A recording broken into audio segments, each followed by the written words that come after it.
Medicare items are an inevitable part of everyday life in general practice. From standard consultations to routine issues to the more complex items for things like health assessments and GP management plans for patients with chronic conditions, it's important to understand how these items work and what's required or expected of practitioners and also of clinics putting through Medicare Benefit Schedule claims or MBS claims.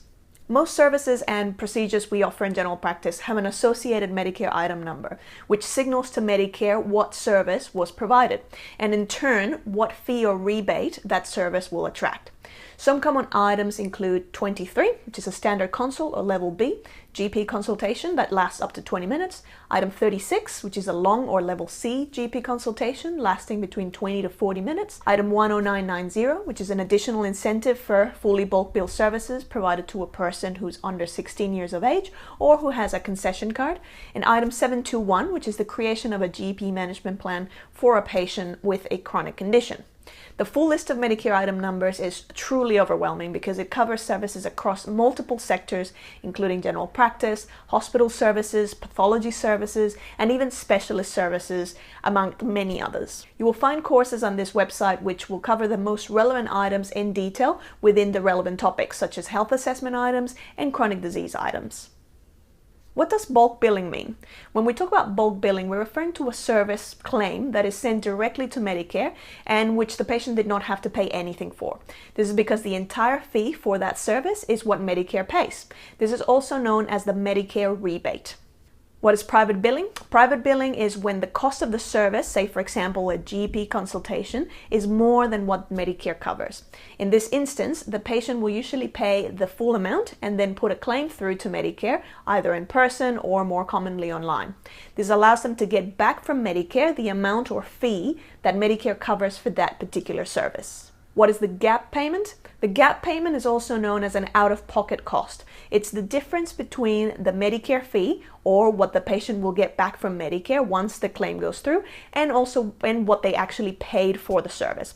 So for example, if a privately billed GP consultation was $75, but the Medicare rebate for that service was only $35, then the patient will get $35 from Medicare and will be out of pocket by $40. So the gap or out-of-pocket cost would be $40. You can find individual Medicare items or access the full list of item numbers and also the requirements by visiting MBS Online. We have a link provided on this webpage.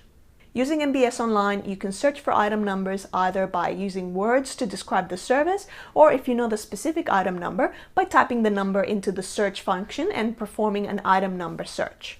Search results will usually include a brief description of the item, the Medicare rebate or fee, and will usually have a link for additional information under the explanatory notes area. There is an expectation that any provider claiming an item number under their provider number, which is the unique identifier which allows clinicians to bill things through Medicare, that a provider will be familiar with the requirements of that item number and will only claim it if they have met all of its criteria.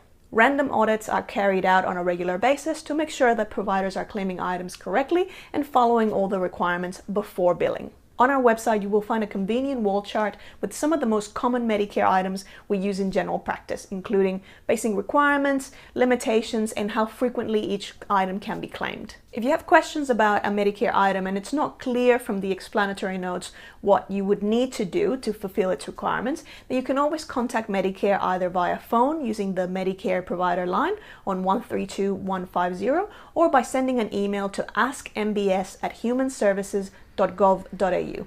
Just a word of warning, they can take a couple of weeks to reply via email, but at least it's an official and binding interpretation. Whereas over the phone, you will often get different interpretations by different Medicare staff, which may or may not be defendable if you were to incorrectly claim an item.